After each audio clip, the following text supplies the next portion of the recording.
사람은 누구나 위기의 순간에 자기의 진짜 모습을 드러내고 또 진짜 믿고 의지하는 것이 무엇인지를 본인 스스로도 깨닫게 된다고 합니다.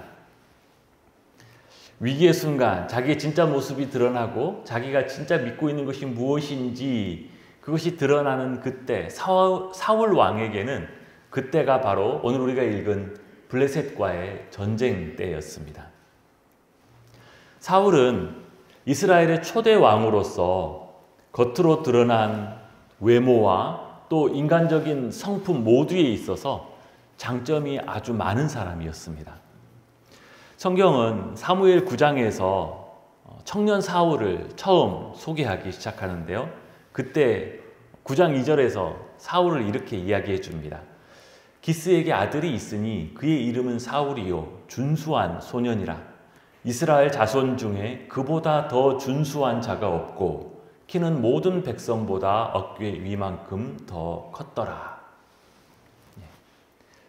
여러분, 사람이 여럿이 같이 모여 있어도 그 키나 외모에서 이렇게 두드러지는 사람들이 있습니다. 그래서 늘 어디에 가면 주목받는 그런 사람들이 가끔 있지요. 여러분 왕년에 다 그러셨죠? 여러분 왕년에 한때 어디 가기만 하면 사람들이 나보고 아유 잘생겼다고 인물 좋다고 다 그러셨을 줄 믿습니다. 사울이 딱 그런 사람이었습니다. 사울은 아버지의 잃어버린 암나귀를 찾는 모습으로 처음 성경에 등장하는데 그때부터 참 최선을 다해서 아버지의 뜻에 순종하고 또 그 일에 시간이 지체되어 자꾸 늦어지면서 혹시나 아버지가 나 때문에 걱정하지 않을까라고 아버지의 마음을 염려하는 그런 아들이었어요. 그가 사무엘에 의해서 이스라엘의 왕으로 기름 부음을 받고 사무엘이 그를 이스라엘 앞에 세워서 소개하려고 했을 때도 사울은 못내 부끄럽고 또 겸손한 마음으로 진보다리 사이에 숨어 있었습니다. 왕을 불러서 세워야 되는데 이름을 불렀는데 사람이 없어요. 봤더니 보따리 짐 사이에 숨어 있었습니다. 그가 왕으로 추대된 이후에도 이스라엘 안에서 일부 질이 좋지 않은 자들이 그를 왕으로 인정하지 않으려고 하고 의도적으로 조롱하고 무시하려는 자들도 있었습니다. 근데 그때도 사울은 이렇게 행동했어요. 사무엘상 10장 27절에 보면 어떤 불량배는 이르되 이 사람이 사울이 어떻게 우리를 구원하겠느냐 하고 멸시하며 예물을 바치지 아니하였으나 그는 잠잠하였더라. 이만한 사람이면 참 좋은 사람이죠. 외모도 잘생기고 훤칠하고 성품도 좋고 또 겸손하고 자신을 낮추어서 처신할 수 있는 이런 사람이라면 참 좋은 사람이죠. 아들이라면 어디에 내놔도 충분히 자랑할 만한 그런 아들이고 또 딸 가진 부모라면 아이고 저만한 사람은 내 사위 삼았으면 좋겠다. 그 정도 사람이 아니겠습니까? 그런데 사울이 이스라엘의 왕이 되었을 때 계속 그를 괴롭혔던 문제가 이 블레셋과의 갈등이었습니다. 이스라엘과 애굽 사이 블레셋 평지에 자리 잡아 살고 있던 이 블레셋 족속은 굉장히 그 힘에 있어서 강한 민족이었습니다. 얼마나 이스라엘에게 힘든 상대였던지 사무엘상 14장에는 사울의 통치 기간을 이렇게 설명해 줍니다. 사울이 사는 날 동안에 블레셋 사람과 큰 싸움이 있었으므로 사울이 힘센 사람이나 용감한 사람을 보면 그들을 불러 모았더라. 뭘 하든지 어디에 가든지 싸움을 할 만한 힘세고 덩치 큰 사람이 있으면 불러 모아서 항상 그 전쟁을 준비하고 염두에 두었다는 것이죠. 오늘 13장 1절은 이렇게 시작합니다. 사울이 왕이 될 때에 40세라. 그가 이스라엘을 다스린 지 2년에 그가 왕으로 기름 부음 받고 세워진 지 2년 만이라는 뜻입니다. 사울 왕이 2년째라는 것은 이런 의도가 있지요. 아직 사울의 왕권이 탄탄하게 안정되지 않았다라는 의미입니다. 그도 그럴 것이 사울은 이스라엘의 초대 왕이었습니다. 그러니 그 앞에는 다른 왕이 없었죠. 왕이면 어떻게 다스리고 어떻게 처신하고 어떻게 백성을 이끌어야 될지 아직 모든 것이 익숙치 않습니다. 그리고 이스라엘 백성들 입장에서도 왕이 다스리는 사회는 처음인 거예요. 이제 2년밖에 안 됐어요. 어떻게 왕을 따라야 하고 왕은 어떤 역할을 해야 하고 우리가 어느 정도까지 왕의 명령을 두려워하고 따라야 하는지 아직 모든 것들이 제대로 자리 잡지 못한 상황이었습니다. 그에 비해서 블레셋은 사사시대 후반부터 삼손, 사무엘, 사울 왕에 이르기까지 굉장히 강한 힘으로 이스라엘을 위협하는 존재였습니다. 그 힘의 불균형이 여러 가지 요소가 있었지만 성경이 소개하는 대표적인 한 가지가 뭐였냐면 바로 블레셋이 가지고 있던 철기를 다루는 기술이었습니다. 그때 블레셋은 이미 철을 다루는 선진 기술을 보유하고 있었고 그 철기로 각종 무기를 만들어내는 대장장이들이 블레셋 안에는 많이 있었어요. 그러나 아직 이스라엘 안에는 이 철기를 다루는 대장장이들이 없었습니다. 심지어 농기구를 만들 때도 필요할 때도 그것을 들고 블레셋에 가서 벼러오거나 또는 사와야만 했습니다. 싸움에서 가장 중요한 무기에 있어서도 그렇게 차이가 나니 어떻게 그 대등한 싸움을 할 수가 있겠습니까? 사울이 오늘 블레셋과의 전쟁 바로 이전에 사무엘상 12장에서는 암몬과의 전쟁이 있습니다. 사울은 이 암몬과의 전쟁에서 승리한 이후에 33만이나 이르는 군대를 암몬과의 전쟁 이후에 바로 해산시킵니다. 바로 해산시키고 최소한의 인원인 3,000명만을 남겨놓습니다. 왜 사울이 계속 그 군대를 모아놓지 않고 서둘러 해산시키고 최소한의 수비병력만 남겼을까요? 사울이 그렇게 한 이유는 블레셋을 불필요하게 자극하지 않으려 했기 때문이었습니다. 힘도 대등하게 싸울 수 있는 상황이 아닌데 괜히 대군을 모아놓고 있으면 저쪽에서 충분히 오해를 살만하기 때문이지요. 눈치를 보면서라도 싸움을 피하고 평화를 유지하는 것이 더 유익이라고 판단했기 때문입니다. 괜히 한쪽에서 대군을 모아놓고 있으면 이쪽에서도 당연히 그에 준하는 준비를 해야만 하지요. 또 때로는 그 자체, 대군을 모아놓고 있는 그 자체가 전쟁의 명분을 줄 수도 있습니다. 그러니 사울 왕은 나름 처음에는 지혜롭게 행한 것이죠. 어떻게든 전쟁의 분위기를 조성하지 않으려고 애를 썼습니다. 그런데 그의 아들 요나단이 뜻하지 않게 문제를 일으킵니다. 이 젊은 의협심에 블레셋의 전방 초소, 전방 수비대를 요나단이 먼저 공격을 하고 들어간 것입니다. 이 문제로 블레셋은 분노하게 되고 그래서 사울도 어쩔 수 없이 돌려보냈던 군대를 다시 길갈로 소집하게 됩니다. 그런데 전쟁의 상황이 얼마 전에 있었던 암몬과는 전혀 달랐습니다. 블레셋의 상황이 어떠했는지 5절 말씀해 보니까 병거가 3만이요 마병이 6천이요 백성은 해변에 모래같이 많더라. 압도적이었다는 뜻입니다. 무기나 숫자나 사기에 있어서 비교할 수 없었습니다. 그에 비해서 이스라엘은 잘 모여지지도 않았고 그나마 모인 사람들도 지레 겁을 먹고 있었고 사기는 완전히 바닥이었습니다. 오늘 보면 6절과 7절을 그 이스라엘의 상황이 어떠했는지를 우리에게 알려주고 있는데요. 오늘 6절, 7절을 같이 한번 읽어보겠습니다. 시작. 이스라엘 사람들이 위급함을 보고 웅덩이에 숨으며 어떤 히브리 사람들은 요단을 건너 갓과 길르앗 땅으로 가되 사울은 아직 길갈에 있고 그를 따른 모든 백성은 떨더라. 저쪽은 압도적인 위세를 자랑하고 있는데 이쪽은 모여있는 사람들도 두려워서 피하고 숨고 심지어 강 건너 아주 도망을 가버리는 일까지 속출하고 있었습니다. 이럴 때 이스라엘에게 가장 필요한 것은 출전에 앞서서 하나님께 제사를 드리는 것입니다. 하나님께 드리는 제사를 통해서 백성들의 마음을 다시 하나님 앞으로 불러 모으고 다시 사기를 충전시켜주고 그들에게 힘을 불어넣어 주는 것이죠. 뭔가 빨리 조치를 취하고 싸울 준비를 해야 되는데 문제는 사무엘이 오지 않았습니다. 분명히 약속하기를 일주일을 기다리라고, 일주일 안에 가겠다라고 했는데 하루하루가 지날수록 백성들은 도망가고 남아있는 사람들은 두려워 떨고 상황은 계속 안 좋아지고 있습니다.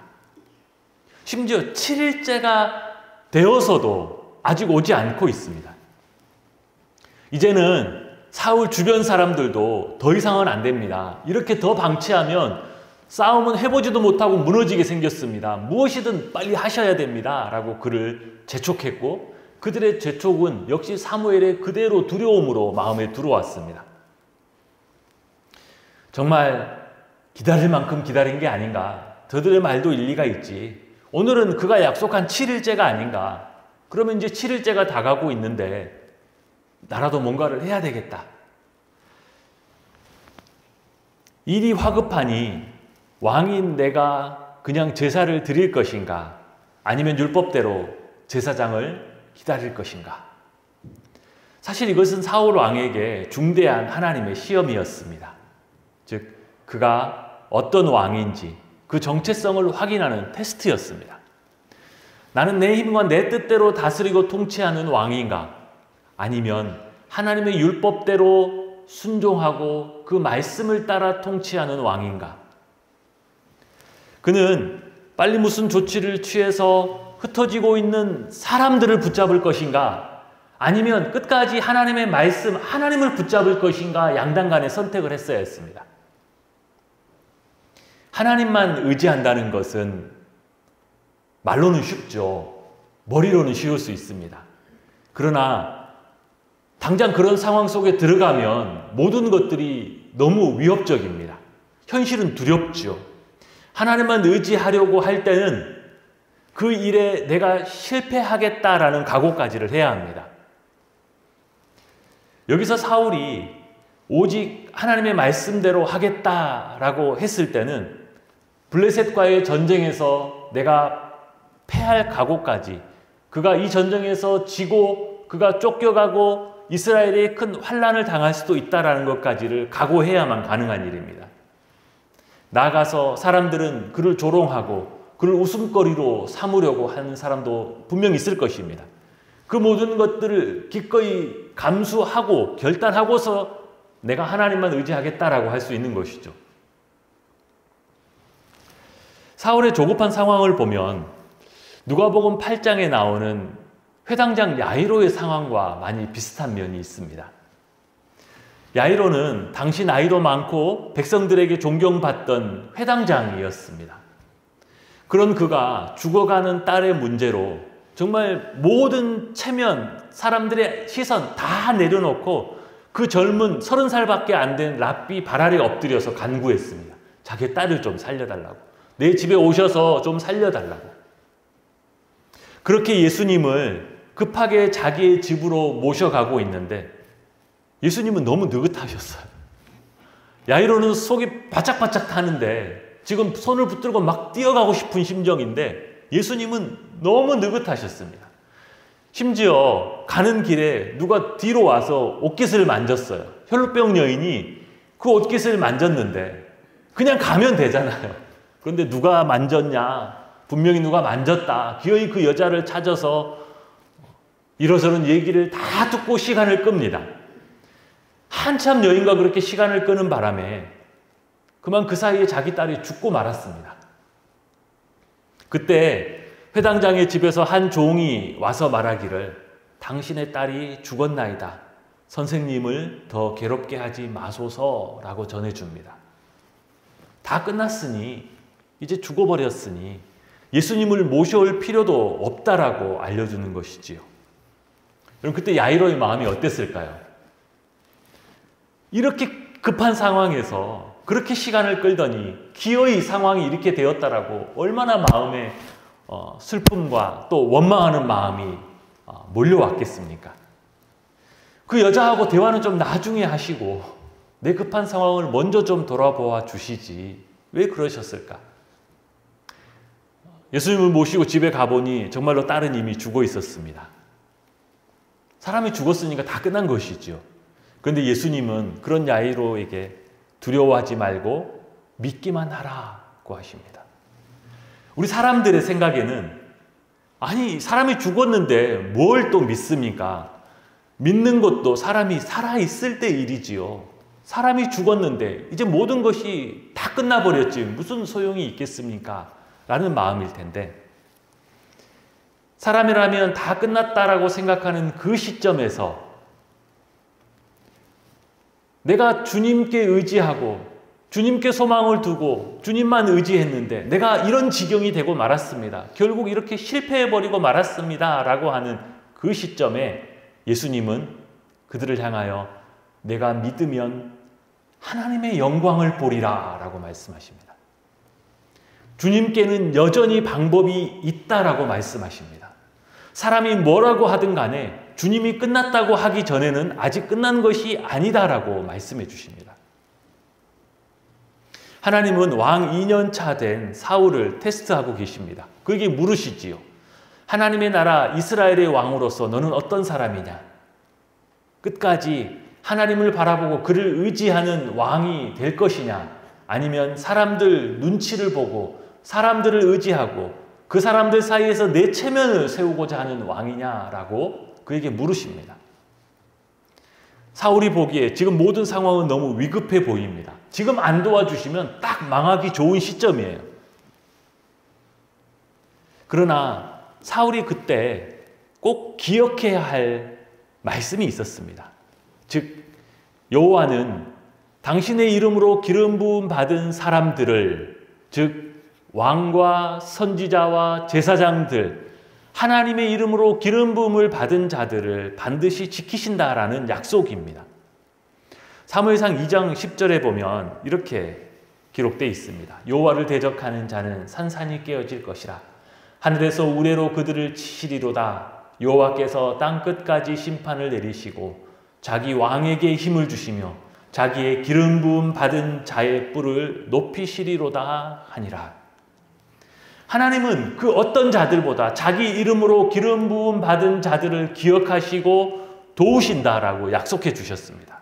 그러니 그가 그 말씀을 붙들고 여기서 죽겠다라고 아니 여기서 죽는 한이 있어도 하나님의 말씀에서 물러나지 않겠다라고 했으면 하나님이 반드시 그를 책임져 주셨을 것입니다.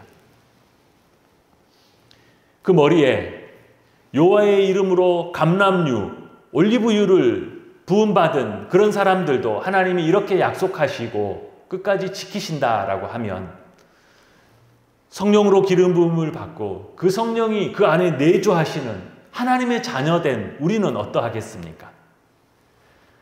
하나님의 자녀들이 하나님의 뜻대로 말씀하신 대로 하겠다는데 어찌 하나님께서 외면하시고 그들을 방치하시겠습니다. 우리는 끝까지 하나님을 의지하려고 할 때 그런 유혹을 받습니다. 그러다 망한다. 그러다 큰일 나. 그러다 회복할 수 없는 지경에 이를 거야. 네 인생 끝나는 수가 있어. 이런 두려움과 위협을 우리 가운데 불어넣어 줄 것입니다. 그것을 버티는 것은 정말 너무너무 어려운 일이지요. 그러나 하나님은 그런 우리들을 향하여 두려워하지 말라라고 합니다. 그들이 끝난다고 위협하고 있지만 주님이 끝났다고 하기 전에는 끝나는 것이 아니다 라고 하시면서 내가 믿으면 하나님의 영광을 보리라 라고 우리에게 동일하게 말씀하시는 줄 믿습니다. 사울에게 테스트 시간은 7일, 일주일이었습니다. 그 어려운 상황에서 7일째까지 기다렸으니 어떤 면에서는 그도 많이 기다린 것이죠. 나름 끝까지 기다렸다, 거의 끝까지 기다렸다고도 할 수 있습니다. 그런데 참다 못해서 이제는 더 이상 기다리지 못하고 번제를 드리고 이제 뒷정리도 채 안 끝났는데 아직 번제를 드리고 30분도 안 지났는데 그 기다리던 사무엘이 그때 딱 나타납니다. 이걸 보면 우리가 믿음으로 버티고 하나님의 말씀을 붙들고 서야 하는 그 시간의 분량이 얼마인지 조금 가늠해 볼 수 있습니다. 하나님 앞에서 합격 판정을 받을 수 있는 그 시간, 우리가 기다릴 수 있는 시간에 딱 플러스 30분입니다. 그 조금 더, 내가 견딜 수 있는 시간에 그 조금 더, 그 30분 더, 그 안에 결판이 나는 것이죠. 그런데 그 30분을 더 기다리려면 죽을 각오를 해야 합니다. 그 30분을 더 기다리려면 내 모든 것들을 다 하나님 손에 내어드리는 결단을 해야 하지요. 내가 망하더라도 하나님이 나를 다시 일으킨다라는 것까지 붙들고 설 수 있어야 합니다. 도착한 사무엘은 당장 사울 왕에게 와서 왕이 행한 것이 무엇이냐라고 묻습니다. 그때 사울의 대답이 11절, 12절인데요. 사울이 이르되 백성은 내게서 흩어지고 당신은 정한 날 안에 오지 아니하고 블레셋 사람은 믹마스에 모였음을 내가 보았으므로 이에 내가 이르기를 블레셋 사람들이 나를 치러 길갈로 내려오겠거늘 내가 여호와께 은혜를 간구하지 못하였다 하고 부득이하여 번제를 드렸나이다 하니라. 그가 번제를 드릴 수밖에 없었던 상황, 사무엘에게 설명하고 있는 그 상황을 부득이하여라는 한 단어가 가장 잘 설명해 주고 있습니다. 어쩔 수 없었다는 것입니다. 이 상황에서 정말 부득이해서 이럴 수밖에 없었다라고 사울에게 항변하지요. 사울은 부득이했다라고 하는데 사무엘은 그를 향하여 왕이 망령되이 행하였다라고 합니다. 사울은 전쟁의 상황이 어쩔 수 없었다라고 하는데 하나님은 그에게 메네 데겔 우바르신이라고 달아보고 달아보니 그 무게가 부족하였다라고 하나님은 그에게 이야기합니다. 사울은 어쩔 수 없었다고 하는데 하나님은 정작 바로 그때가 네가 네 믿음을 보여야 했던 때였다라고. 더 나아가서 오늘 이 본문은 결국 믿음의 때는 그 사람에게 모든 상황이 부득이해 보인다라고 우리에게도 말해줍니다. 즉 모든 믿음의 때는 다 부득이하게 보인다는 것이죠. 그러면 우리는 이런 질문을 할 수도 있을 것 같습니다. 사울 왕에게 그 시험은 어떤 면에서는 조금 부당하고 억울한 것이 아닙니까? 아예 그런 시험이 없었다라면, 그런 위기로 몰아붙이는 상황이 없었다라면 사울이 그 시험 때문에 이렇게 무너지는 일도 없지 않았겠습니까? 라고 우리가 생각할 수 있는데요. 이렇게 반대로 생각해 보면 어떨까요? 만약 사울이 믿음으로 하나님을 의지했다라면 어떤 결과가 있었을까요? 하나님은 사울에게 무엇을 하고 싶어서 이 상황을 허락하신 걸까요? 사울을 그냥 몰아붙여서 그를 무너뜨리고 망하게 하려고 했던 것일까요? 우리는 사울의 일생을 이미 다 알고 있는 거로 그를 실패한 왕으로 알고 있지만 그가 처음부터 실패한 왕으로 정해져 있던 것은 결코 아니었습니다. 하나님은 그가 이스라엘의 성공적인 왕이 되기를 원하셨고 오늘 그에게 그 기회를 주고 계셨습니다. 차라리 없었다라면 더 좋은 때가 아니라 그가 믿음으로 이스라엘의 성군이 될 수 있도록, 그가 한 걸음 한 걸음 나아갈 수 있도록 하나님이 그에게 은혜의 기회를 주고 계시고 그에게 축복의 기회를 주고 계신 것입니다. 우리에게는 어떠할까요? 힘들고 부득이하다고 여겨지는 그런 때가, 차라리 그런 때가 없으면 무조건 더 좋은 것일까요? 아닙니다. 그때가 오히려 하나님께서 우리를 더 든든히 세우시고 더 축복하기 위한 은혜의 때라고 성경은 우리에게 말해줍니다.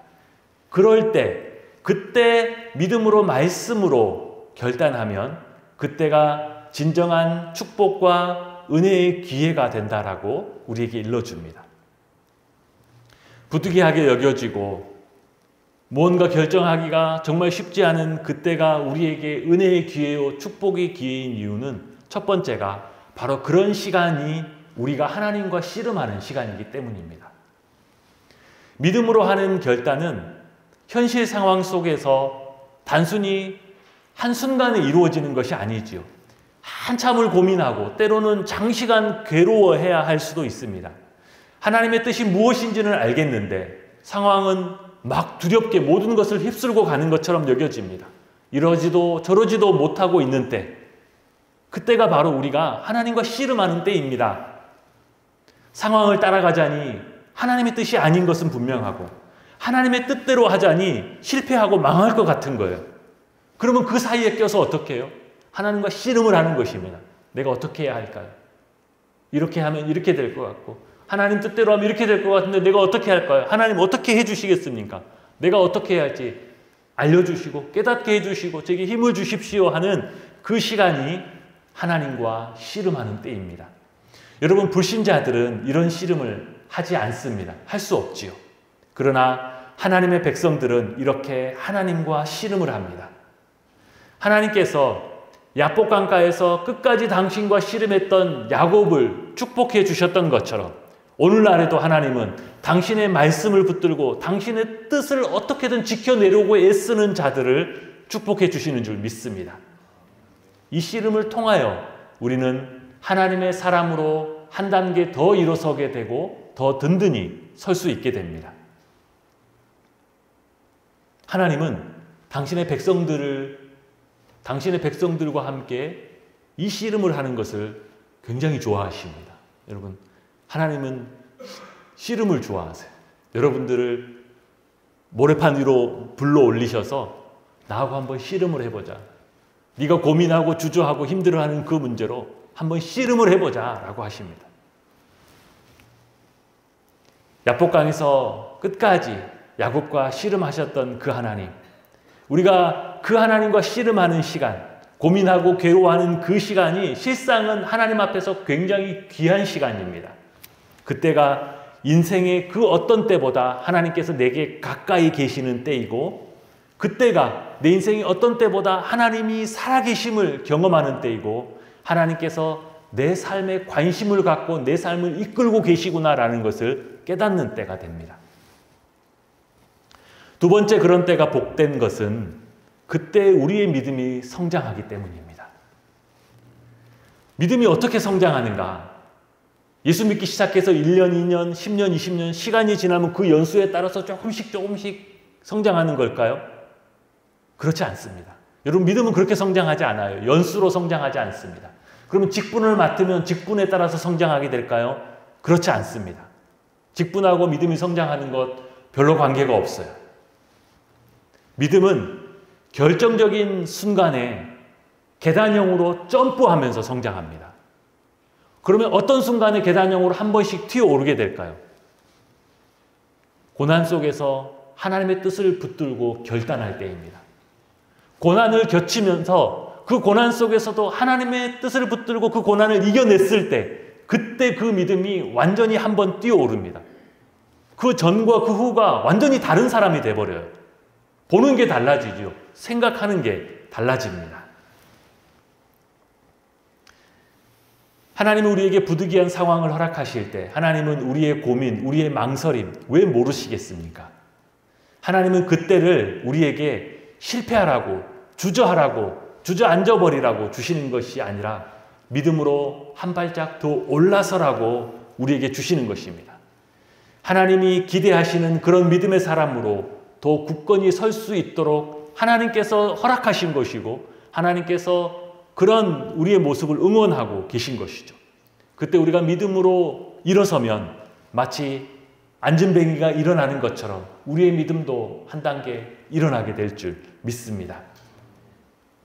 세 번째로는 바로 그런 때가 우리의 인생이 달라지는 때이기 때문입니다. 부득이한 상황 속에서 믿음을 결단하면 바로 그때가 삶이 변화되는 시간, 그 인생의 축복의 문이 열리는 시간이 됩니다. 겉으로는 망한 것 같고 손해본 것 같을 수도 있습니다. 그러나 하나님은 믿음으로 결단하고 선택한 그를 바라보면서 그래, 이제 시작이다. 그래, 이제 제대로 길에 들어섰다라고 우리를 응원하고 계신 줄 믿습니다. 사람들이 보기에 잠시 손해본 것 같고 잠시 망한 것 같은 것은 하나님 앞에 하나도 중요하지 않아요. 왜냐하면 하나님은 당신이 뜻하기만 하시면 얼마든지 다시 이렇게 세우실 수 있기 때문인 것이죠. 사울이 순종을 선택했다면 그는 위대한 왕이 되었을 것입니다. 혹 그 전쟁에서는 패하였을지라도 그의 인생에서 그는 그 패배보다 더 큰 것을 분명히 하나님께로부터 얻었을 것입니다.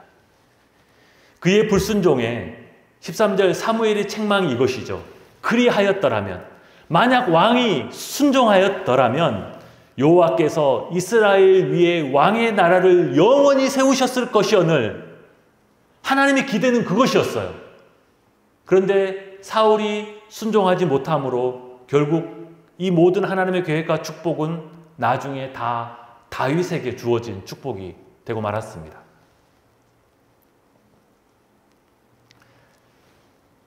한국 교회에서 참 존경받고 또 많은 은혜를 끼친 목사님 중에 우리가 잘 아는 유기성 목사님이라는 분이 계시지요. 많은 분들이 알고 또 그분의 설교도 좋아하시는 줄 압니다. 그분은 태어날 때부터 목사였다라고 합니다.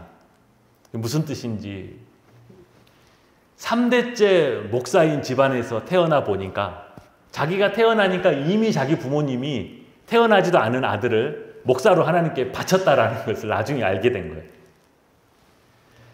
그런데 또 3대째 목사의 집안에서 태어나서 자라면서 그래도 부모님이 나를 목사로 바쳤다고 하니까 사춘기 또 젊은 청년의 때를 지나면서 그래도 사람들 눈에 참 목사로서 걸맞은 사람이 되기 위해서 부단히 많이 노력을 했다라고 합니다. 그래서 사람들은 누구나 그 유기성 목사님의 학생 때 또 청년 때를 보면 정말 믿음 좋은 사람이라고, 정말 모범적인 사람이라고, 정말 목사다운 사람이라고 많이 인정해 주었다라고 해요. 근데 그분이 신학교 졸업 이후에 군목으로 입대를 해서 처음 군사훈련을 받는 중에 다리가 부러지는 심각한 부상을 입게 됩니다. 바로 응급처치를 하지 못하고 한참이 지나서야 가까운 군인 병원에 후송이 되었는데 응급수술을 받아야 하는 상황이었다고 합니다. 그런데 이제 응급수술을 내일 아침이면 바로 수술을 받아야 하는데 군의관이, 내일 수술을 해야 될 군의관이 하는 말이 수술이 잘 되어도 장애인이 되는 것은 피할 수 없을 것입니다 라고 했다고 합니다. 수술이 잘 돼도 다리를 저는 장애를 갖게 될 것입니다. 내일 아침에 수술을 해야 되는데 당장 오늘 밤에 그 장애인이 된다는 말이 얼마나 큰 두려움으로 몰려왔는지 그때 그 목사님은 하나님을 찾기보다 서울에서 목회하고 있는 자기 아버지에게 연락하기 위해서 모든 노력을 다했다라고 합니다. 빨리 아버지가 나의 상황을 알아서 빨리 아버지가 손을 좀 써주셔서 내가 큰 병원으로 옮겨서 제대로 수술을 받으면 장애가 없이 회복될 수 있지 않을까, 그 생각만 마음에 가득했던 거예요. 그때는 뭐 휴대폰도 없고 아무나 쉽게 전화할 수 있는 부대 상황도 아니었기 때문에 할 수 있는 사람 아무나 붙들고 우리 아버지에게 전화 좀 해주십시오. 우리 아버지에게 제발 전화 좀 해주십시오 라고 아무나 붙들고 부탁을 하고 당부를 하고, 그 중에 어떤 사람이 또 알았다라고 전화를 해줬는데 마침 또 아버지가 목회로 바빠서 전화 연결이 안 되는 거예요. 밤 11시까지 그 두려움에 떨면서 우리 아버지에게 전화 좀 해달라고, 내 상황을 좀 알려달라고 그렇게 붙들고 애를 쓰다가 밤 11시가 돼서 이제는 더 이상 붙들고 부탁을 할 사람도 없고 더 이상 뭔가 할 수 있는 일도 다 없어지고 나니까 그때야 하나님 생각이 났다고 합니다. 그래서 자기가 목사인데 자기가 정작 위기의 상황이 닥치니까 하나님은 생각이 안 나고 서울에 있는 자기 아버지만 생각이 나고, 아버지가 빨리 손을 써주면 큰 병원에서 내가 제대로 회복이 될 거라는 생각에 그 저녁에 휩싸여 있던 자기 자신의 모습이 그때야 보였다고 합니다. 내가 하나님을 믿는 사람이 아니구나, 내가 우리 아버지를 믿는 사람이구나 라는 것을 그때 깨달았다고 해요. 그때 밤 11시에 병실에 혼자 앉아서 하나님이라고 부르고 또 부르고 또 부르고 한 3번을 부르고 나니까 그때부터 자기의 눈에 눈물이 막 흐르기 시작하는데, 자기가 은혜 받아서 눈물을 흘리는 것이 아니라 자기가 장애인이 될까봐 두려워서 눈물을 흘리는 것도 아니라 내가 정말 엉터리 목사구나라는 것 때문에 눈물이 났다고 해요. 내가 정말 이런 사람이었구나. 위기의 순간에 내가 이런 사람밖에 안 됐구나라는 자기의 본 모습에 눈물이 나고 그때부터 하나님 앞에 기도하기를 시작했다라고 합니다. 그날 밤이 새도록 온 밤을 하나님께 부르짖고 울면서 기도하고 회개하고 하나님 앞에 부르짖다가 그 목사님의 고백이 그날 밤, 그 밤을 밤새워 하나님 앞에 기도하고 내가 어떻게 하나님 앞에 서야 할지를 고민하고 씨름하다가 날이 새어서 그분의 고백이 그랬다고 그래요. 하나님, 이 다리를 고쳐달라고 하지 않겠습니다. 하나님, 이 다리를 하나님께 드리겠습니다. 하나님이 하시는 대로 저는 무조건 따라가겠습니다. 하나님만 믿고 따라가겠습니다라는 고백이 그분의 고백이 되었고 그분은 그날이 자기가 정말 새로워지는 날이 되었다라고 합니다. 다리가 안 부러지면 좋지요.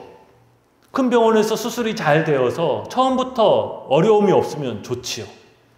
아버지에게 연락이 닿아서 아버지가 도와주고 힘을 써주면 좋지요.